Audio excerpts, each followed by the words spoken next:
एक बार फिर से आप सभी को आज का सब्बत का दिन मुबारक हो और परमेश्वर आपकी जिंदगी में, आपके आने वाले समय में बहुत सारी खुशियां जो है वो लेकर आए। तो हम पवित्र आत्मा के बारे में लगातार सीख रहे हैं, पवित्र आत्मा के बारे में। और आज जो है हम पवित्र आत्मा के बारे में सीखते सीखते लगभग 14 सप्ताह हमें हो चुके हैं। 14वां भाग हम जो वो पवित्र आत्मा के बारे में सीख रहे हैं और 14वें भाग का जो है वो 5वां हिस्सा जो है वो हम सीखेंगे, एक दूसरा शांतिदाता। पिछले हफ्ते क्या सीखा था? प्रभु यीशु मसीह की प्रतिज्ञा। और अब क्या सीखेंगे? एक दूसरा शांतिदाता। दूसरा शांतिदाता जो है वो कैसे है, हम इस चीज के बारे में जो परमेश्वर के वचन में सीखेंगे। एक दूसरा शांतिदाता। तो हम सभी तैयार हैं परमेश्वर का वचन सीखने के लिए। तो हम बात करते हैं परमेश्वर के वचन में जो आज हम सीखेंगे, एक दूसरा शांतिदाता। पवित्र आत्मा की प्रतिज्ञा, इसका हम जो सीखेंगे 5वां भाग, एक दूसरा शांतिदाता। शांतिदाता एक जो है वो इंग्लिश का जो एक शब्द है, कंफर्टर, जिसे पारा और किल्टोस भी कहते हैं। इन शब्दों से जो है शांतिदाता शब्द जो है वो बनकर हमारे सामने आया, जिसका अर्थ है बगल में खड़े होने के लिए बुलाया गया। बिल्कुल मेरे साथ खड़े होने के लिए बुलाया गया। जैसे हम भजन बोलते हैं, प्रार्थना करते हैं, तो हमारे एल्डर साहब मेरे बिल्कुल बगल में होते हैं, मेरे साथ होते हैं ना। तो बिल्कुल अपने साथ खड़े होने के लिए बुलाया गया। और ये भी कह सकते हैं कि जरूरत के समय जो है वो मदद के लिए बुलाया जाना। जरूरत के समय मदद के लिए बुलाना। जिसे जरूरत के समय मदद के लिए बुलाया गया हो वो हम क्या कह सकते हैं? एक दूसरा शांतिदाता। इसका अर्थ जो है सहायक अथवा सलाहकार भी हम कह सकते हैं। हमारा सहायक है, हमारी मदद करता है। और मदद सिर्फ हमारी चलने फिरने में या हमारे चर्च में कुछ काम करने के लिए नहीं हमारी मदद करता, ये हमें सोचने में भी मदद करता है। सलाहकार कौन होता है? हाँ जी, सलाहकार जो होता है वो हमारी किस काम में मदद करता है? सोचने में भी मदद करता है परमेश्वर हमारी, कि हम क्या सोच रहे हैं, क्या हम कोई ऐसी चीज तो नहीं सोच रहे जो नहीं सोचनी चाहिए। तो परमेश्वर क्या है? उसने एक दूसरा शांतिदाता दिया है जो हमारे बिल्कुल बगल में खड़ा रहता है, बिल्कुल हमारे साथ खड़ा रहता है और मुसीबत के समय हमारी मदद करता है। जब हमें जरूरत है उस समय हमारी मदद करता है। और सबसे ज्यादा हमें सोचने के लिए क्या करता है? हमारी सहायता करता है, सोचने के लिए। तो हमें सोचने के लिए भी सहायता जो है वो परमेश्वर से लेनी चाहिए। इसको जब हम देखते हैं कि सोचने के लिए सहायता करना, परमेश्वर हमारी सहायता करता है जब हम सोचते हैं, तो इससे ये भी कह सकते हैं कि उत्साहित करना, किसी को मोटिवेट करना, किसी में अच्छे विचार भरना ताकि उसका मन जो है वो काम में लग जाए। उत्साहित करना एक अच्छा सलाहकार का काम होता है, सोचने में हमारी मदद करता है। इसलिए पवित्र आत्मा जो है वो हमें उत्साह देने वाला भी है, खुशी देने वाला भी है। तो ऐसा उत्साह जो है वो परमेश्वर हमें भेजता है। परमेश्वर हमें ऐसा उत्साह देता है कि हम परमेश्वर के वचन में सीखें। कई बार ऐसा होता है कि हम रात में जब हम कोई स्वप्न देखते हैं या कोई वचन पढ़ते हैं तो हमें इतना उत्साह होता है कि सुबह जल्दी उठकर सबसे पहले मैं वो वचन पढ़ूं, उसकी स्टडी कर लूं। ऐसा किस किस के साथ हुआ है? जब कभी रात को पढ़ा हो या कभी रात को सुना हो और उस अगले ही दिन सुबह जल्दी उठ के उस चीज के बारे में जो है वो सोचना, उसके बारे में लिखना, उसके बीच कोई गहराई को समझना। किस किस के साथ ऐसा हुआ है? कभी ऐसा हुआ किसी के साथ? हाँ जाना। तो इसका मतलब अभी तक हम जो है वो सोचने में परमेश्वर को अपने पास नहीं बुला रहे कि हमारी सोचने में मदद कर। तो मेरे साथ ऐसा बहुत बार हुआ है। एक बार रात को 1:30 बजे मेरे मन में कोई ख्याल आया तो मैंने तड़के 5 बजे उठ के अपने बड़े भाई को फोन किया। मैंने उसी समय उठा, मुंह हाथ धोया, मैं लिखने के लिए बैठ गया। मेरी कॉपी में भी लिखा हुआ है, मैंने कलिसिया में कुछ लोगों को बताया भी है। मैंने उस चीज को लिखा, तकरीबन 2 बज गए, वो 2:30 बजे में तकरीबन मुझे नींद आई।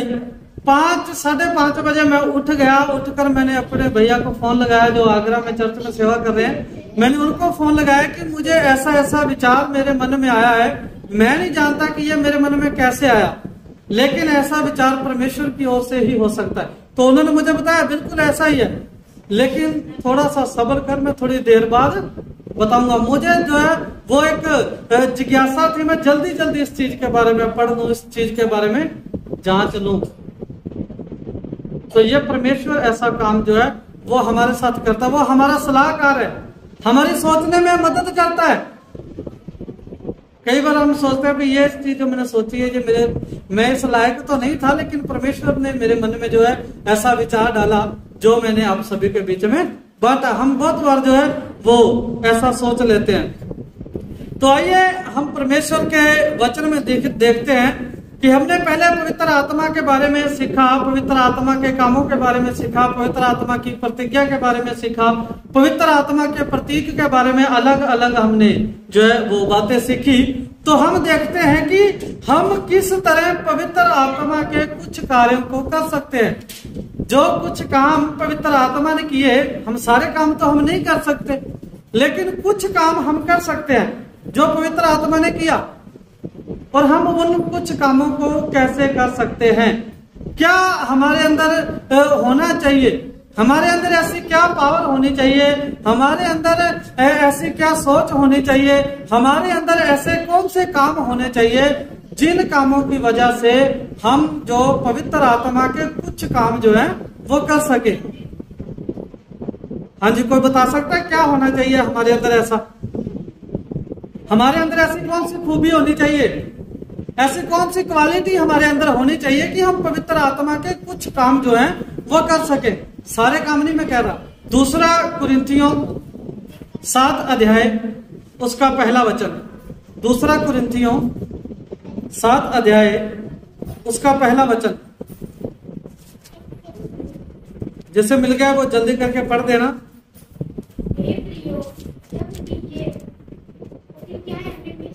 कहता है प्रियो, जबकि ये प्रतिज्ञाएं जो वायदे परमेश्वर ने किए हैं हमें मिली हैं, हाँ जी, तो आओ हम अपने आप को शरीर और आत्मा की सब मलिनताओं से शुद्ध करें।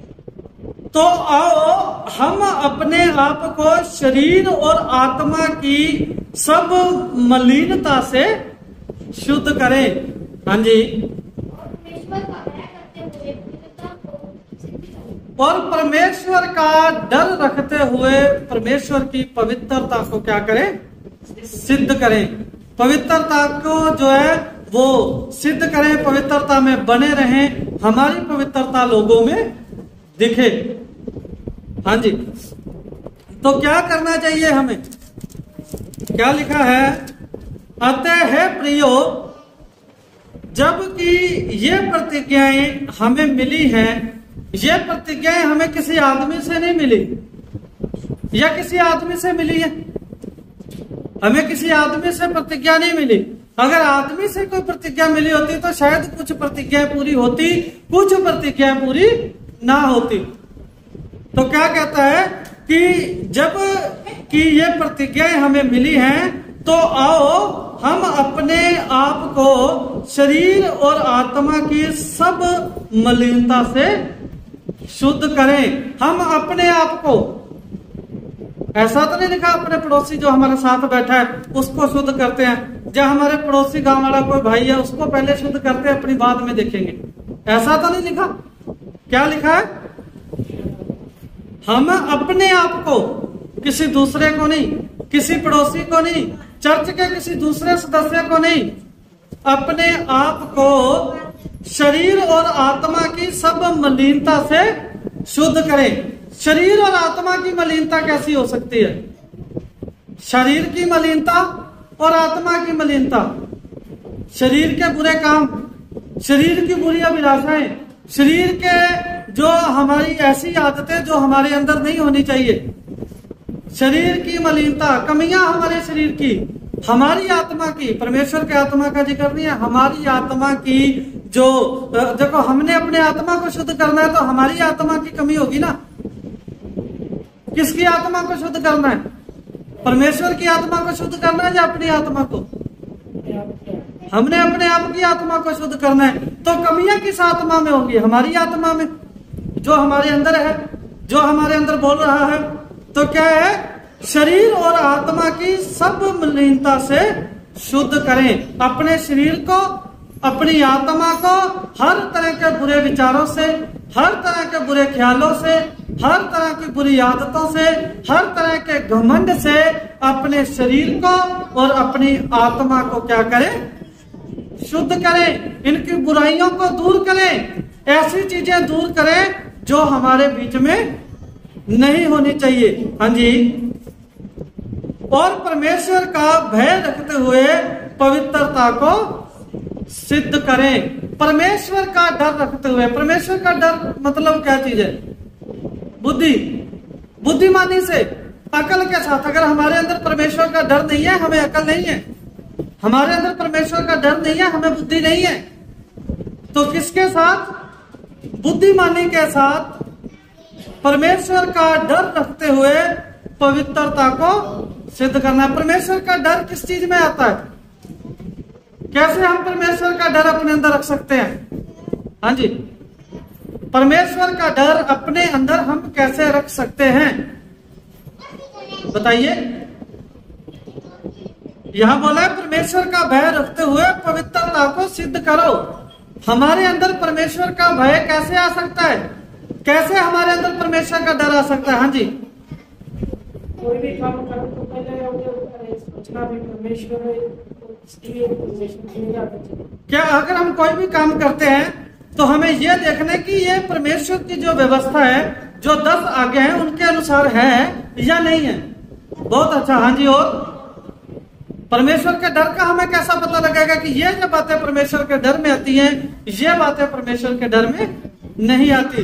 उसकी आज्ञाओं को मानना ही परमेश्वर का डर है, वही परमेश्वर का प्यार है। तो हमें क्या है? परमेश्वर का डर रखते हुए पवित्रता को, जो पवित्रता है परमेश्वर की, उसको क्या करें? सिद्ध करें। पवित्रता को सिद्ध करें। अपने आप को यह सिद्ध करना है कि हम परमेश्वर में बने हुए हैं। तो हमें क्या करना पड़ेगा?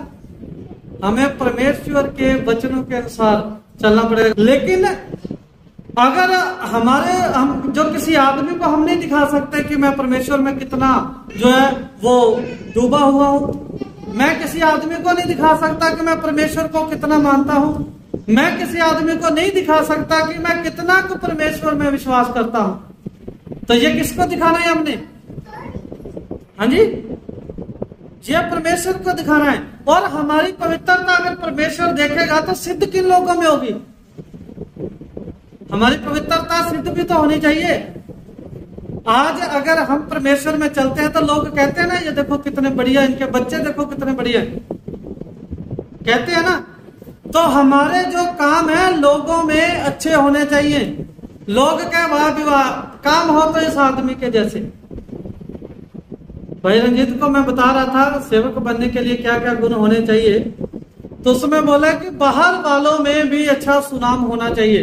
कलीसिया वाले तो जानते ही हैं, लेकिन जो लोग परमेश्वर में नहीं है उनमें भी एक सेवक का अच्छा नाम होना चाहिए कि ये बंदा बहुत बढ़िया है कि नहीं है। तो जो परमेश्वर की पवित्रता हमारे अंदर सिद्ध होनी चाहिए, हमारे अंदर कंप्लीट होनी चाहिए। हमारे अंदर लोग देखेंगे, हमने बाइबल में पहले भी जो वो 1-2 बार पढ़ चुके हैं, उसमें लिखा है कि लोग हमें देखकर हमारे परमेश्वर की बड़ाई करते हैं, या किसी और को देखकर। हमें देखकर हमारे परमेश्वर के लोग बड़ाई करते हैं। तो हमें अपने आप को ऐसा सिद्ध बनाना है कि लोग क्या करें? हमारे परमेश्वर की महिमा करें। और हम सिद्ध कैसा बन सकते हैं? जब परमेश्वर का डर हमारे अंदर होगा, जब परमेश्वर का डर हमारे दिल में होगा, हमारे दिमाग में होगा, तब जाकर के हम जो है वो पवित्रता को सिद्ध कर सकते हैं, परमेश्वर की पवित्रता को। आया समझ? कैसे हम परमेश्वर की पवित्रता को सिद्ध कर सकते हैं? किस तरह हम पवित्र आत्मा ही के कुछ कामों को जो हम कर सकते हैं, ये हमने सीखा कि अपने आप को सिद्ध करना है, अपने आप को जो है वो पाक और पवित्र करना है, अपने आप को ऐसा बनाना है कि हम परमेश्वर का डर मानने वाले हो, परमेश्वर का भय हमारे दिल और दिमाग में जो है वो हमारे हो, फिर जाकर के हम जो है वो ऐसा काम कर सकते हैं। अगर हमारे अंदर परमेश्वर का डर है तो हम परमेश्वर जैसे काम करेंगे। अगर हमारे अंदर परमेश्वर का डर नहीं है तो हम परमेश्वर जैसे कुछ काम भी नहीं कर सकते। हाँ जी भाई रंजीत, अगर मैं परमेश्वर का डर ना रखूं अपने अंदर तो मैं जैसे पवित्र आत्मा के कुछ काम कर सकता हूं जो पवित्र आत्मा ने किए थे, उनमें से कुछ काम मैं कर सकता हूं? हाँ जी, नहीं कर सकते। तो कब कर सकते हैं? जब हम परमेश्वर का डर अपने दिल में रखेंगे। जब डर का मतलब ये नहीं है कांपते फिरना, परमेश्वर की इज्जत करना। मलाकी नबी की किताब में लिखा है, अगर तुम मुझे अपना स्वामी मानते हो तो मेरा डर कहाँ है? अगर मुझे अपना पिता जानते हो तो मेरी इज्जत कहाँ है? तो हमें परमेश्वर की इज्जत करनी है।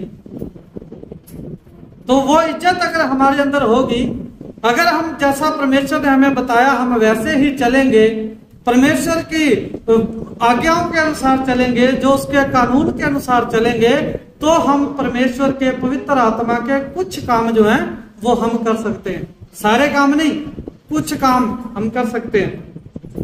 तो आइए हम देखते हैं कि ये तो हम कर सकते हैं, लेकिन पवित्र आत्मा हमारे लिए क्या करेगा? परमेश्वर का वचन में हम सीखेंगे पवित्र आत्मा हमारे लिए क्या करेगा। अगर कोई जानता है, जैसे थोड़ा सा भी परमेश्वर बताना चाहता है, जिसको गाइड कर रहा है, वो बोल सकता है कि पवित्र आत्मा हमारे लिए क्या करेगा। हाँ जी, यूहन्ना की इंजील उसका 14 अध्याय उसका 18 वचन। पवित्र आत्मा क्या करेगा? हाँ, पवित्र आत्मा हमें क्या नहीं छोड़ेगा? अनाथ नहीं छोड़ेगा पवित्र आत्मा।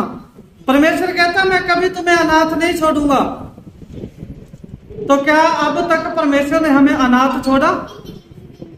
बहुत सारे लोग कहते हैं कि परेशानी आ जाती है, मुसीबत आ जाती है, दुख आ जाता है, तो कहते हैं कि परमेश्वर ने मुझे छोड़ दिया। तो क्या परमेश्वर किसी आदमी को छोड़ता है? जब परमेश्वर इतना कमजोर है कि सामने वाले की मुसीबत देखकर हमें छोड़ दे? परमेश्वर ने अपना आत्मा दिया और वचनों में बताया गया कि वह तुम्हारा सहायक होगा और तुम्हारा जो है दूसरा शांति देने वाला। सहायक का मतलब एक दूसरा शांति देने वाला है। दूसरा मतलब सेम पहले के जैसा, जैसा पहला था बिल्कुल वैसे का ही परमेश्वर ने हमें एक सहायक दिया है। तो हमें जरूरत है उस सहायक से मदद लेने की। वो हमारी मदद भी तब ही करेगा जब हम अपने मनों को शुद्ध कर लेंगे, जब हम अपने मनों को जो है परमेश्वर के अनुसार ढाल लेंगे। क्या लिखा है कि मैं तुम्हें अनाथ नहीं छोड़ूंगा, ये दूसरा सहायक भेजूंगा तुम्हारे लिए। ऐसा ना सोचना कि अब प्रभु यीशु मसीह नहीं है तो हमारा क्या होगा।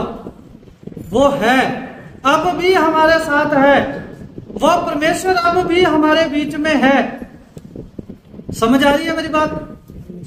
अच्छे से समझ आ रही है?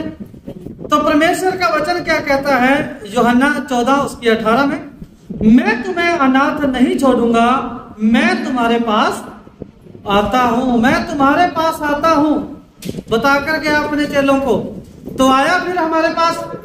जब हम याद करते हैं हमारी सुनता है, जब हम बुलाते हैं हमारे पास आता है, जब हम परेशान होते हैं हमें तसल्ली देता है ना।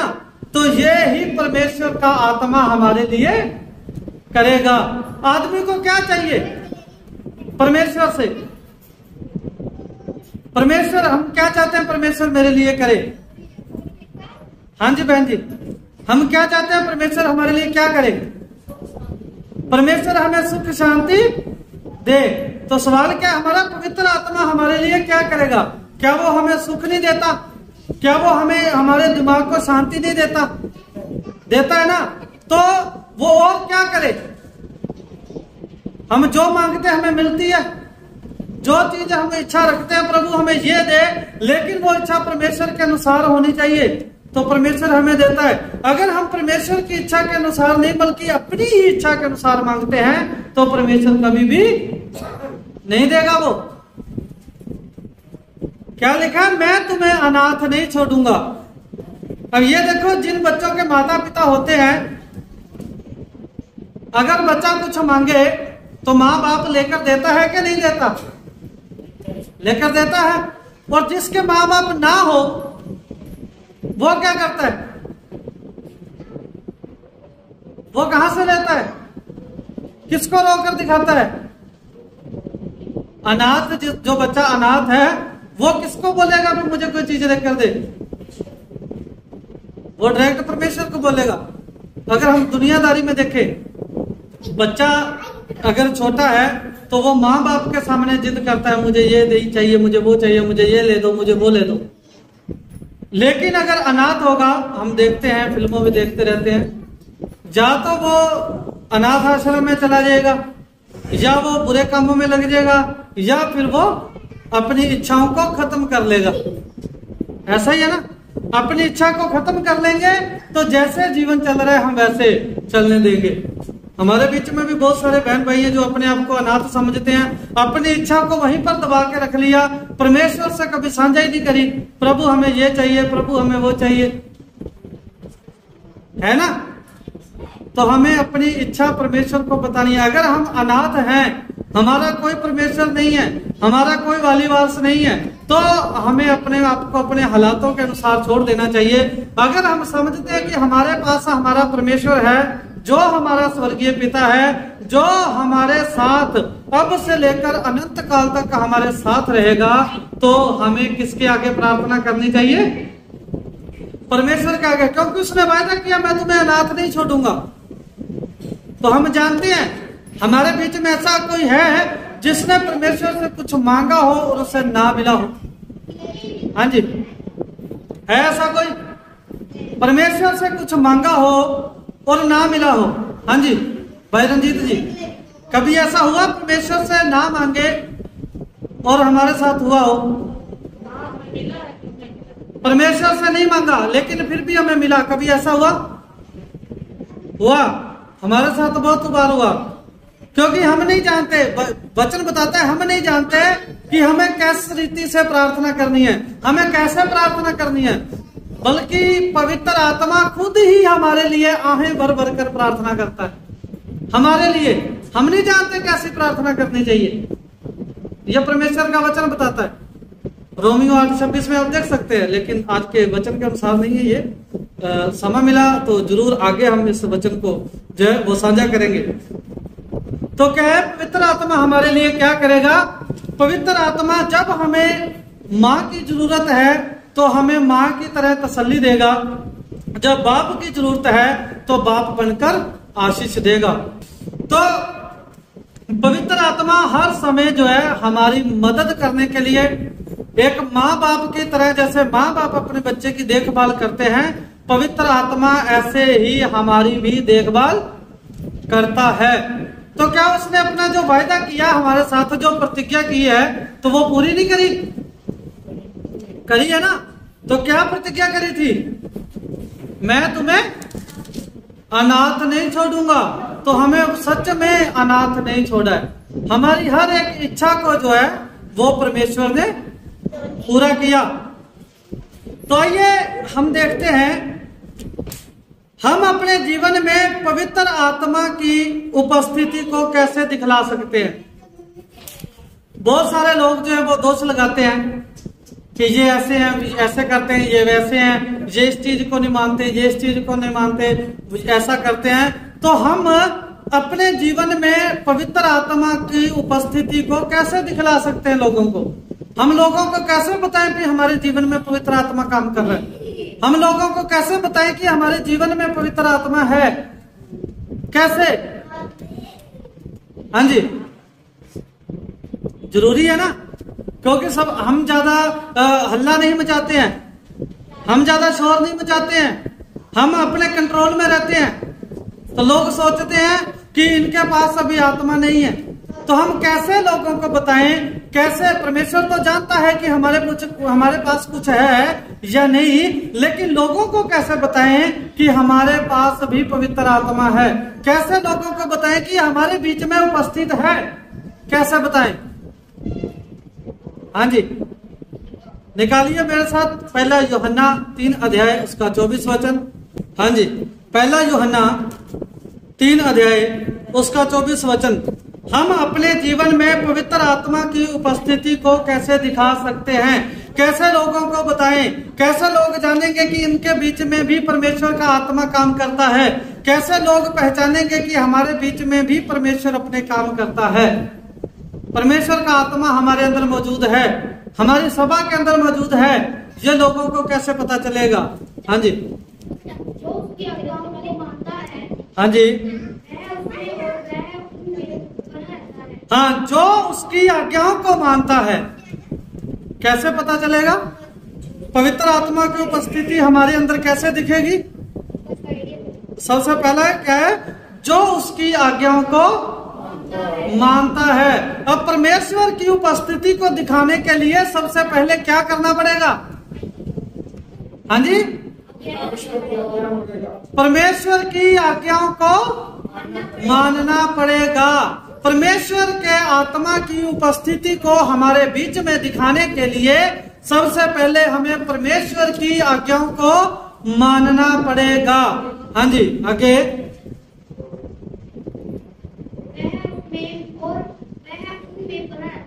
वह उसमें और वह उनमें बना रहता है। हाँ जी, और इसी से अर्थात उस आत्मा से जो उसने हमें दिया है, हाँ जी, हम जानते हैं कि वह हमें बना रहता है। हाँ, और इसी से अर्थात उस आत्मा से जो उसने हमें दिया है, हम जानते हैं कि वह हम में बना है। तो हम देखते हैं कि जो उसकी आज्ञाओं को मानता है, जो उसकी आज्ञाओं को मानता है, परमेश्वर की उपस्थिति, पवित्र आत्मा की उपस्थिति उसी के साथ बनी रहेगी जो परमेश्वर की आज्ञाओं को मानता है। जो उसकी आज्ञाओं को मानता है वह उसमें और वह उनमें बना रहता है। अब पवित्र आत्मा की उपस्थिति को हमारे जीवन के अंदर दिखाने के लिए सबसे पहले हमें क्या करना पड़ेगा? परमेश्वर की आज्ञाओं को मानना पड़ेगा। कठिन है परमेश्वर की आज्ञा? औखी है परमेश्वर की आज्ञा मानना? क्या ऐसी आज्ञा है जो हम मान ही नहीं सकते, उसको पूरा नहीं कर सकते? इतनी कठिन आज्ञा है, मुश्किल आज्ञा है परमेश्वर की?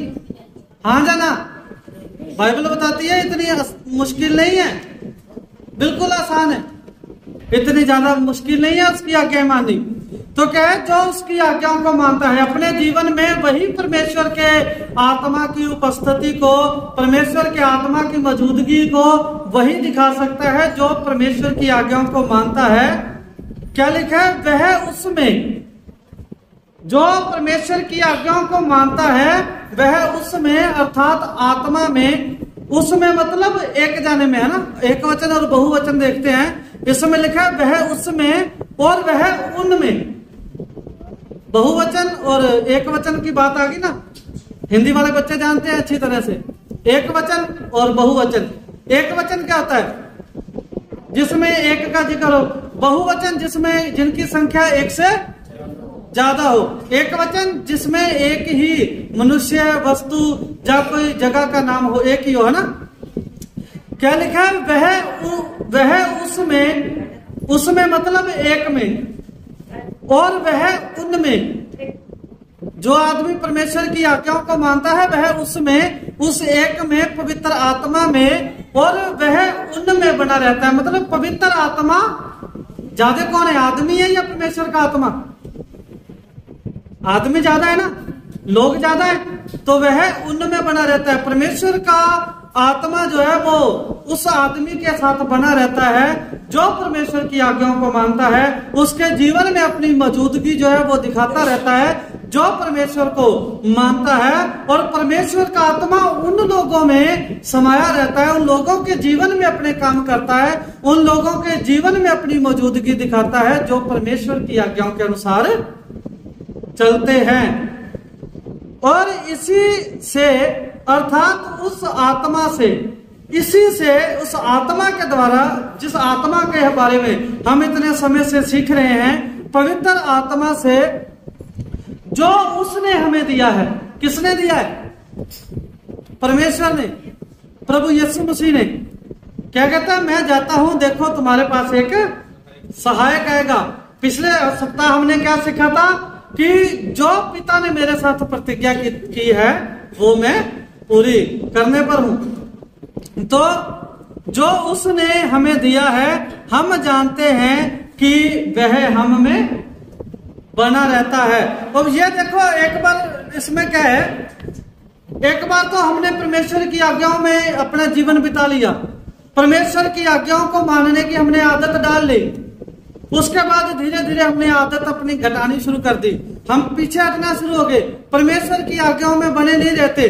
तो एक बार जैसे आत्मा मिल गया कि दोबारा उसके साथ बना रहेगा या नहीं रहेगा? नहीं बना रहेगा। क्यों? क्योंकि आदमी ने पहल कर ली, उससे आदमी ने दूरी बनाने में पहल करी है। हर बार जब पहल करी है परमेश्वर से दूरी बनाने के लिए, किसने करी है? मनुष्य ने, आदमी ने जो है परमेश्वर से दूरी बनाई है हर बार। और नजदीकी किसने पहल करी? नजदीकी की, आदमी के पास आने की, मेल करने की सबसे पहले जो पहल किसने करी है? हाँ जी, परमेश्वर ने। तो परमेश्वर जो है वो हमारे साथ अब भी मेल जोल अपना बढ़ाना चाहता है। तो हम परमेश्वर के वचन में सीखा कि अपने जीवन में पवित्र आत्मा की उपस्थिति को हम कैसे दिखला सकते हैं। परमेश्वर के वचन से हमने सीखा कि पवित्र आत्मा को अपने जीवन में हम उसकी आज्ञाएं मानने से दिखला सकते हैं। हमारे जीवन में है, उसकी आज्ञाएं मानकर दिखला सकते हैं। बहुत सारे लोग सिर्फ एक ही आज्ञा को मानकर कहते हैं हमने आज्ञा मानी है। वहम है ना हमारे अंदर, सबसे बड़ा वहम क्या है हमारे अंदर? बहुत सारे लोग एक ही आज्ञा को मानकर कहते हैं कि हम उसकी आज्ञाओं को मानते हैं। वो कौन सी आज्ञा है? सिर्फ सब्बत का दिन, खास करके अपनी कलीसिया, सिर्फ सब्बत के दिन का नहीं जी, हम तो पूरी उसकी आज्ञा मानते हैं। हमें पूछो, हम हर सब्बत चर्च में आते हैं, लेकिन एक ही आज्ञा मानने से जो उपस्थिति है हमारे जीवन में, परमेश्वर की उपस्थिति नहीं आ सकती सिर्फ एक आज्ञा मानने से। हमें 10 की 10 आज्ञा माननी पड़ेगी परमेश्वर की उपस्थिति, पवित्र आत्मा की मौजूदगी हमारे जीवन में लाने के लिए। हमें 10 की 10 आज्ञाएं माननी पड़ेगी। वो इतनी मुश्किल नहीं है, परमेश्वर का वचन हमें सिखाता है। तो आइए हम देखते हैं पहला यूहन्ना 4 अध्याय उसका 13 वचन, इसी को जो पढ़ा था हमने, 4 अध्याय उसका। इसी से हम जानते हैं कि हम उसमें बने रहते हैं। हाँ जी, और इसी से हम जानते हैं कि हम उसमें बने रहते हैं और वह हमें,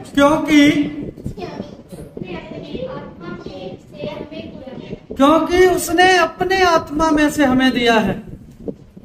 हमने एक बार वचन में पढ़ा था कि परमेश्वर का जो वचन ये बताता है कि आदमी नहीं जानता कि परमेश्वर के मन में क्या चल रहा है। मैं किसी दूसरे के मन की बात नहीं बता सकता। मेरा आत्मा भाई हरमिंदर सिंह के मन में क्या चल रहा है वो नहीं बता सकता।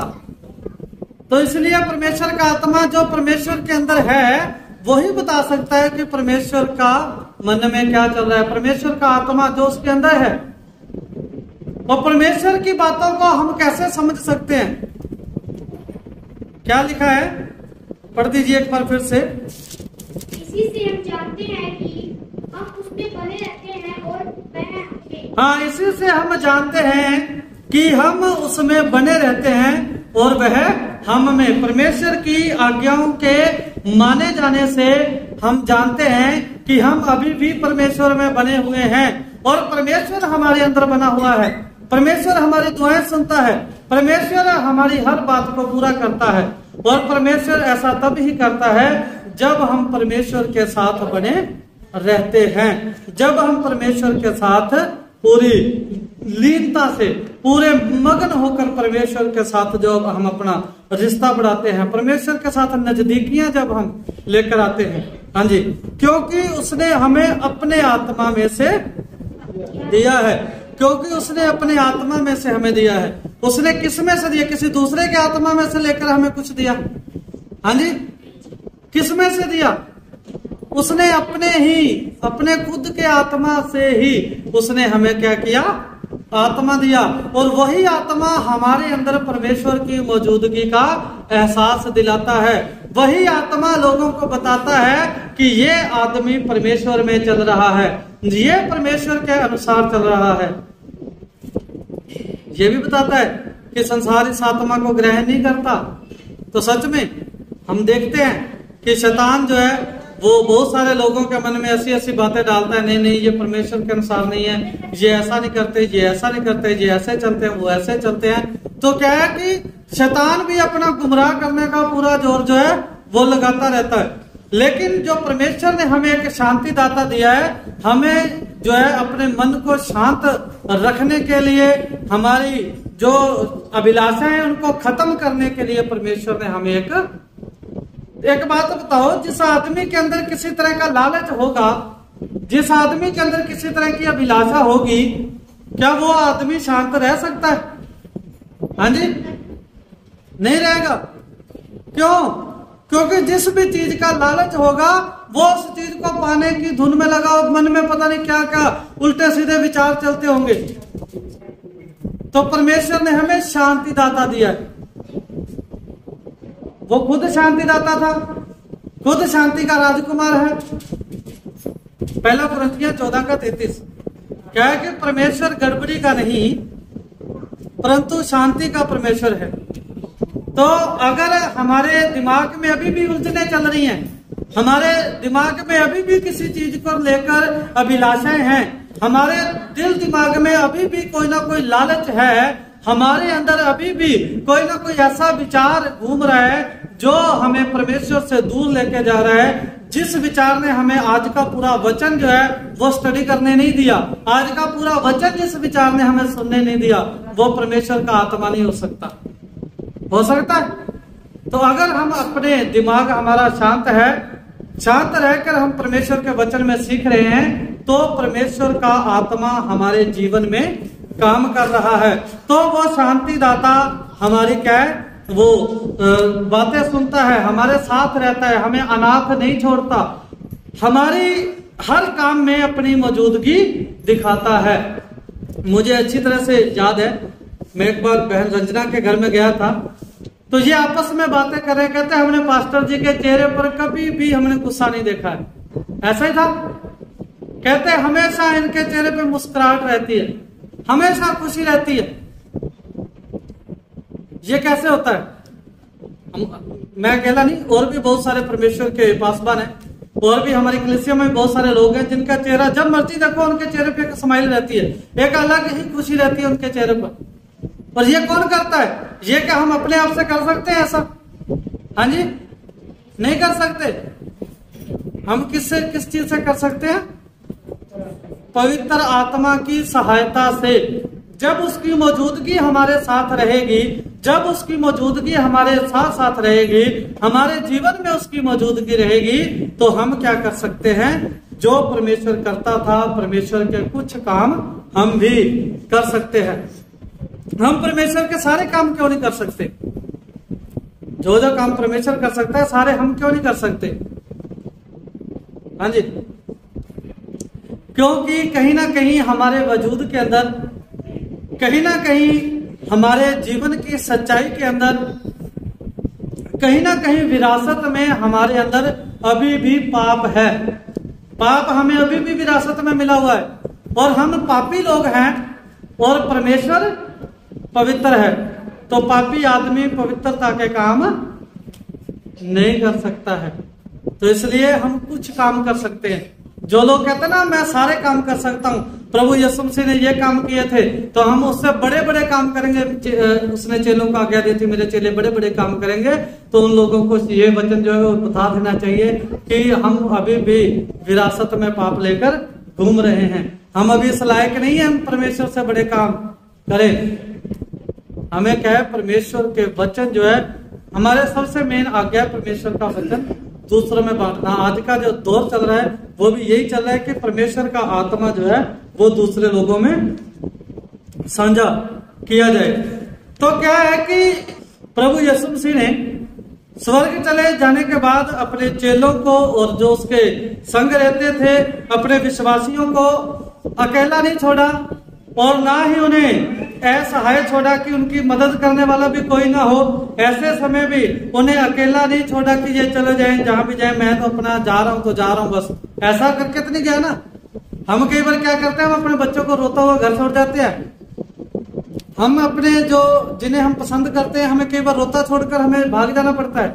हमें कई बार जो है वो ऐसा स्थिति होती है कि हमारे जो रिश्तेदार होते हैं वो दुख में होते हैं और हमें वहां से जाना पड़ता है। लेकिन प्रभु यीशु मसीह ने ऐसा नहीं किया।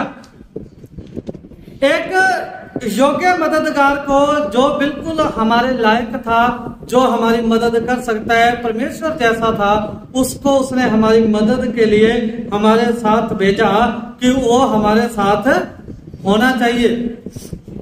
यीशु ने कहा पवित्र आत्मा के द्वारा वह उनके पास अपने को प्रकट करेगा। क्या कहता है? पवित्र आत्मा के द्वारा वह अपने आप को हमारे बीच में प्रकट करेगा। एक शांतिदाता के तौर पर हमने किस तरह परमेश्वर के जो है अनुभव को प्राप्त किया है ये हम सभी जानते हैं। हमारे अंदर परमेश्वर ने कैसे अलग अलग तरीके से हमारे अंदर शांति भरी है। मेरे अंदर कुछ और तरीके से शांति भरी है, क्योंकि मुझे हमेशा यही रहता है कि अगले सप्ताह में क्या सुनाऊंगा। आज की मेरी टेंशन खत्म, अब आगे मैं देखूंगा कि अगले सप्ताह मुझे क्या सुनाना। तो ऐसे हमारे बीच में और भी भाई हैं जो सोचेंगे मैं ये करूंगा, मुझे कल ये करना है, मुझे आने वाले समय में ये करना है। हमारे बीच में भाई रंजीत है, इनको भी यही टेंशन रहती है। ये भी किसी दूसरी कलीसिया में जाकर परमेश्वर का पैगाम सुनाते हैं, तो जैसे एक बार सुना लेते हैं भाई साहब अब मैं क्या सुनाऊं, तो ये रहता है। तो ये हमारे अंदर की जो बातें होती हैं, जो परमेश्वर इनको क्या करता है, ये अनुभव के द्वारा अपने आत्मा के द्वारा हमें क्या करता है, शांत करता है। तो हम प्रभु यीशु मसीह को देखते हैं, उस पर भरोसा करते हैं, हमें एक जो है वो शक्ति मिलेगी जो प्रभु यीशु मसीह ने हमारे साथ वादा किया था। वो शक्ति, वो आत्मा जो शैतान को जिसने हराया है और हमेशा हराता ही रहेगा। और हर एक जो परीक्षा के साथ अगर हम देखते हैं प्रभु यीशु मसीह का जो है हमारे लिए बचाने का जो रास्ता हर समय हर परीक्षा में जो है वो पवित्र आत्मा निकालता है। जब शैतान एक बाढ़ की तरह आता है, तूफान की तरह हमारे जीवन में आ जाता है, अंधेरी की तरह हमारे जीवन में आ जाता है या आएगा, हमें उसकी जितनी भी परीक्षाएं हैं शैतान जो हमारे ऊपर उंडेलने वाला है उनका सामना जो है पवित्र आत्मा के तलवार से करना है। पवित्र आत्मा के द्वारा हमें इन सब चीजों का सामना करना है। तो यही वो शांतिदाता है जो हमें हर तरह के तूफान जो शैतान हमारे बीच में परीक्षाओं के रूप में भेजेगा, हर तरह की परेशानियों में जो हमारे बीच में भेजेगा, ये शांतिदाता ही हमें ऐसे हालातों में, ऐसे मौके में हमें क्या करेगा, शांत रखेगा। पंजाब में देख रहे हैं कैसा माहौल बिगड़ा हुआ है, लेकिन जिन लोगों के बीच में परमेश्वर की शांति मौजूद है, जिन लोगों के बीच में परमेश्वर की आत्मा की मौजूदगी है, उन्होंने हल्ला गुल्ला नहीं किया पंजाब में। वो एक जगह पर बैठकर उन्होंने प्रार्थना किया। जिस दिन पंजाब में इकट्ठा होना था सभी ने, हम सभी लोगों ने मिलकर प्रार्थना किया था। उस दिन मैं चर्च में ही था, जूम मीटिंग के ऊपर हमने प्रार्थना किया था कि ये चीजें तो होनी है। बाइबल में लिखा है कि जो है वो देश देश के ऊपर चढ़ाई करेगा, एक जाति दूसरी जाति के ऊपर चढ़ाई करेगी, पर तुम क्या करना, प्रार्थना करना, तुम डोल ना जाना। तो हमें जो है प्रार्थना, हमारा विषय ये था कि प्रभु जिस जगह पर तेरा नाम नहीं पहुंचा है वहां पहुंच जाए, और जहां पहुंच चुका है हम सभी का ईमान मजबूत हो, किसी भी हालात में किसी भी परिस्थिति में जो है हमारा विश्वास डोल ना सके। आइए हम परमेश्वर के वचन में से जो हमने सीखा एक बार हम फिर उस पर निगाह मारते हैं। हम देखते हैं कि इस बार हमने जो एक दूसरा शांतिदाता के बारे में जो सीखा, हम किस तरह पवित्र आत्मा की है, पवित्र आत्मा ही के कुछ कामों को हम किस तरह कर सकते हैं, यह परमेश्वर के वचन में हमने सीखा। पवित्र आत्मा हमारे लिए क्या करेगा यह भी हमने सीखा कि वो हमें जो है वो अकेला नहीं छोड़ेगा, हमें अनाथ नहीं छोड़ेगा। और आखिर में हमने जो सीखा, अपने जीवन में पवित्र आत्मा की मौजूदगी को हम दूसरों को कैसे दिखला सकते हैं, ये चीजें आज हमने परमेश्वर के आत्मा के बारे में सीखी। जो सहायक हमारी सहायता करने के लिए आ रहा है वो हमारी सहायता इन रूप में करेगा। इन बातों के साथ जो हमने आज सीखी है वो सहायक हमारी सहायता करेगा। तो हमें प्रार्थना करते रहना चाहिए कि वो सहायक हर समय, हर घड़ी, चाहे रात हो चाहे दिन, हमारे साथ साथ अपनी मौजूदगी बनाए रखे, हमारे साथ साथ हर समय बना रहे, ताकि परमेश्वर के घर से हम सभी के लिए सुख शांति के दिन आ सके। आमीन। परमेश्वर आप सभी को आशीष और बरकत दे और आपकी रक्षा करे। आमीन।